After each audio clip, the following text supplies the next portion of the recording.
ಹಿಡ್ಕೊಂಡು ನಿಂದಿರ್ತಾನಲ್ಲ ಅಂತ ಅನ್ಬೇಕು ಮಂದಿ ಸ್ವಲ್ಪ ನಡೀತೈತೆ. ಹಲೋ, ಹಾ, ಓಕೆ ಸರ್. ನಿಮ್ಮ ಹೆಸರು? ಮಾರುತಿ.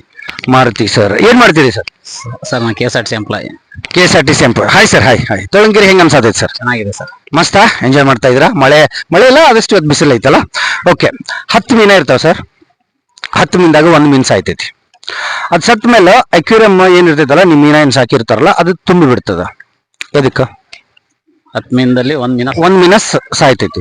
ಅವರೆಲ್ಲ ಎಂಜಾಯ್ ಮಾಡ್ಕೊಂತಿರ್ತಾರೆ, ಪಾಪ ಒಂದು ಸತ್ತು ಬಿಡ್ತೈತಿ. ಸಾಯನ ಅದು ಅಕ್ವೇರಿಯಂ ಪೂರ ತುಂಬಿಡ್ತದ.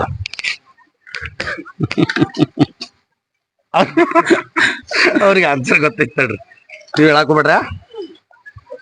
10 ಮೀನ್ तेरे पास भी आ रहा तेरे पास भी आ रहा मैं. ಅದು ಮೀನ ಸಾಯ್ತೈತ್ರಿ ಮೀನ. ಅದಕ್ಕೆ 9 ಮೀನ ಏನಿರ್ತಾವಲ್ಲ ಅದ್ ನೀರಿನ ಲೆವೆಲ್ ಇರ್ತೈತಲ್ಲ, ನೀರಿನ ಲೆವೆಲ್ ಜಾಸ್ತಿ ಆಗಿಬಿಡ್ತದೆ. ಯಾಕಿರ್ಬೋದು? ಅದ್ರ ಹೊಟ್ಟೆ ಉಬ್ತತೇನೆ, ಅದ್ರ ಹೊಟ್ಟಿ ಉಬ್ಬೆ ನೀರ್ ಹೊರಗಡೆ ಬರುತ್ತೆ. ಟ್ರೈ ಮಾಡತ್ತೀರಿ ಇನ್ನು ಕರೆಕ್ಟ್, ವೆಲ್ ಟ್ರೈ. ಇನ್ನೂ ಸ್ವಲ್ಪ ಮುಂದೆ ಯೋಚನೆ ಮಾಡಿ. ನೀರೇ ಏನಂಗಿಲ್ಲ, ಅಕ್ವೇರಿಯಂ ಒಳಗೆ ಹೇಳಿದ್ರಲ್ರಿ ಅವ್ರ. ಅಕ್ವೇರಿಯಂ ಎಕ್ಸಾಂಪಲ್ ಕೂಡ ಅಂತೆ.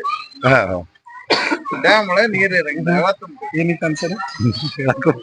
ಅಲ್ಲ, 1 ಮೀನ್ ಸಾಯ್ತೈತಿ ಅಂದ್ರ 1 ಮೀನ್ ಸಾಯ್ತೈತಿ. ನೀರ್ ಇಲ್ಲಾರ್ದ ಮೀನ್ ಸಾಯ್ತೈತಿ. ನೀರ್ ತಮ್ಮ ಸಾಯ್ಲಿ ಅಂದಾಗ ತಿಮ್ಮ ಸತ್ತಿರ್ತಾನ. ಅವಾಗ ಯಾರ ಹೇಳ್ತಾರ? ನಂಗೆ ಗೊತ್ತಾಗ್ಲಿಲ್ಲ, ನೀವೇ ಹೇಳ್ರಿ. ಅದರಿ ಅಂದೆಲ್ಲ ಯಾರ ಹೇಳ್ತಾರ ಹಂಗ. 9 ಮೀನ್ ಅಳ್ತಾವ, ನೀರ್ ತುಂಬ್ತದ. ನಾ ಏನಂದಿರಿ? Nice. Thank you sir, thank you. ಚೆನ್ನಾಗಿತ್ತು ಸರ್ ಆನ್ಸರ್.